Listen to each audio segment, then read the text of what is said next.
आज मैं सिर्फ आधे घंटे में बनाऊंगी गेस्ट मेन्यू इंस्टेंट थाली, बहुत ही टेस्टी और मज़ेदार, एकदम सेक्रीफाइस वाली। हेलो एवरीवन, कैसे हो आप सभी? आई होप कि आप सब अच्छे होंगे। स्वागत है आप सभी का रेखा की दुनिया में। आज मेरे घर पर आने वाली हैं मम्मी और मेरी भाभी मुझसे मिलने के लिए, लेकिन ये जो बारिश है ना वो रुकने का नाम ही नहीं ले रही है। वैसे मेरा मायका यहाँ से दूर नहीं है, सिर्फ आधे घंटे की दूरी पर ही है और आराम से बस में बैठ के घर से ही घर से ही बैठना है और घर पर ही उतरना है, तो वो आराम से आ जाएंगी, उसकी कोई भी मुझे टेंशन नहीं है।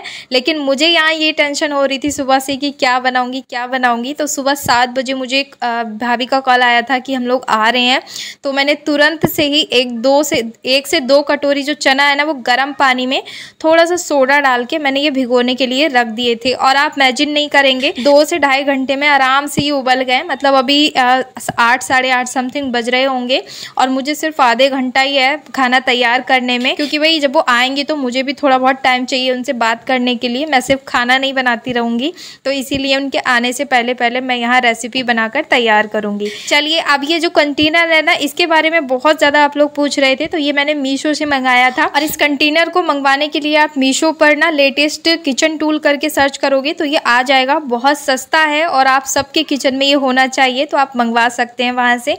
तो मैंने इसमें कुछ चीज़ें डाल दी हैं, जो स्क्रीन पर सारी चीज़ें मैंने मेंशन कर दी हैं, और थोड़ी थोड़ी डालिएगा, ज़्यादा क्वांटिटी में हम नहीं डालेंगे।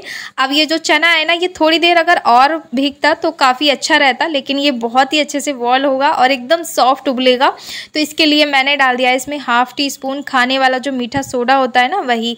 साथ में जो चीज़ें हमने डाली थी इस कंटेनर में वही इसमें डाल दी हैं, और इसे बंद कर देंगे। लगभग 4 से 5 विसल लगने देंगे, क्योंकि जो चना है ना उतना अच्छे से नहीं भीगा था, तो इसीलिए मैंने इसे 5 विसल लगाया था हाई फ्लेम पर। चलिए अब तैयार करते हैं मसाले की ग्रेवी चने के लिए। एकदम होटल वाले चने हमारे बनकर तैयार होंगे और इतने ज़्यादा टेस्टी बनेंगे कि कोई भी बिना तारीफ़ किए नहीं जाएगा। तो मैंने यहाँ पर लहसुन, प्याज, टमाटर सारी चीज़ें ले ली हैं, धुलकर पहले ही रख दी थी।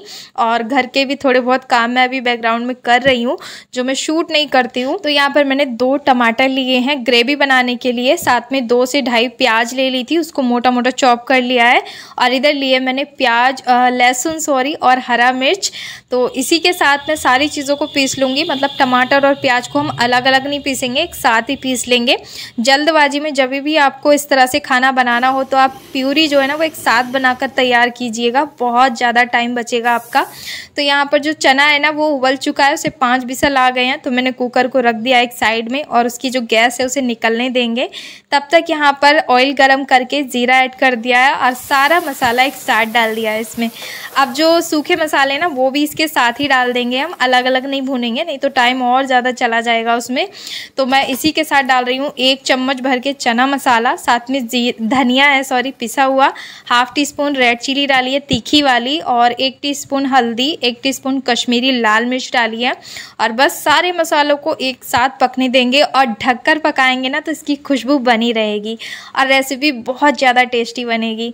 अब इधर जो चावल है ना उसको भी मैंने भिगो कर रख दिया है सिर्फ 5 मिनट के लिए, और उसके बाद हम इसका पानी निकाल कर रख देंगे इसे ऐसे ही, और फिर बनाएंगे इसका मटर पुलाव। और कल के लिए मैं आप सभी को बहुत सारा धन्यवाद बोलना चाहती हूँ दोस्तों। आप सभी ने मेरे बर्थडे वाली पोस्ट पर काफ़ी सारे विशेष दिए, उसके लिए दिल से धन्यवाद आप सभी को।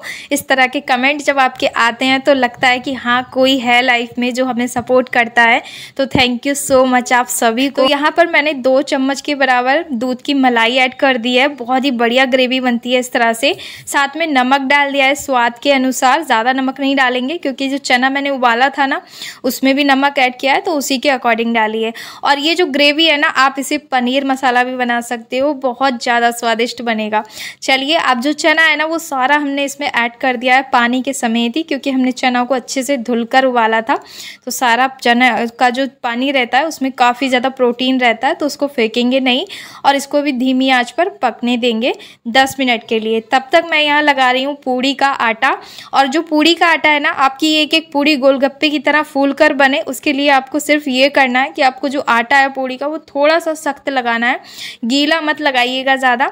तो मैंने इसमें थोड़ी सी सूजी भी डाल दी है, इससे बहुत ही बढ़िया टेस्ट आएगा पूड़ी में और एकदम दानेदार पूड़ी बनकर तैयार होगी। तो आटा मैंने लगा लिया है, अब फटाफट से मैं यहाँ पुलाव की तैयारी कर दी हूँ। तो पैन में मैंने 1.5 चम्मच के बराबर देसी घी ऐड कर दिया है, थोड़ा सा जीरा डाल देंगे और साथ में भीगे हुए जो चावल है ना वही डाल दिए हैं। इसी में मैंने मटर भी डाल दी थी धुल के।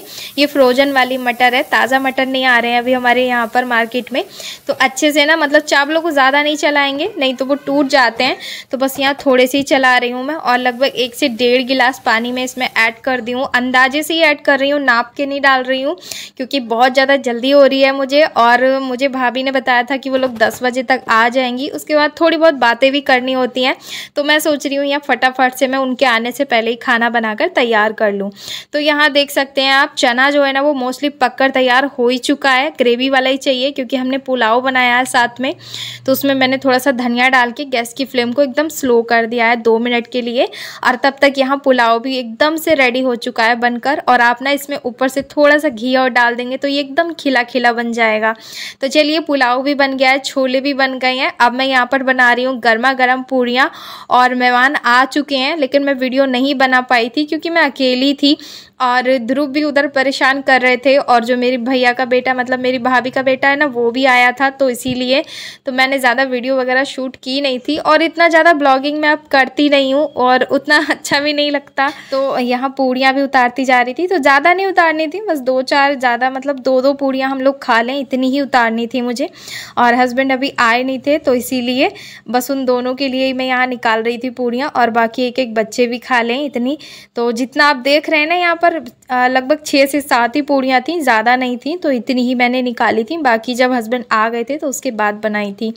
तो चलिए, यहाँ पर खाना बनकर तैयार हो चुका है। और आप यकीन नहीं करेंगे, मैंने आधे से पौन घंटे में सारा खाना बनाकर तैयार कर लिया था। तो चलिए, अब यहाँ पर मैं थाली लगा ले रही हूँ क्योंकि खाने का टाइम हो चुका था। और चाय वगैरह मैंने बनाई नहीं थी क्योंकि दोनों ही डाइटिंग पे थी, तो इसीलिए मैंने सिर्फ खाना ही बनाया था। पुलाव देख सकते हैं एकदम खिला खिला बनकर तैयार हुआ है। चना भी एकदम बहुत ही ज़्यादा मज़ेदार बना था। और गेस्ट मेन्यू थाली हो, रायता ना हो, ऐसा तो बिल्कुल नहीं हो सकता। तो मैंने यहाँ पर खीरा और प्याज को काट के दही में मिला दिया था, तो यहाँ रायता भी हमारा एकदम से बनकर तैयार हो गया था।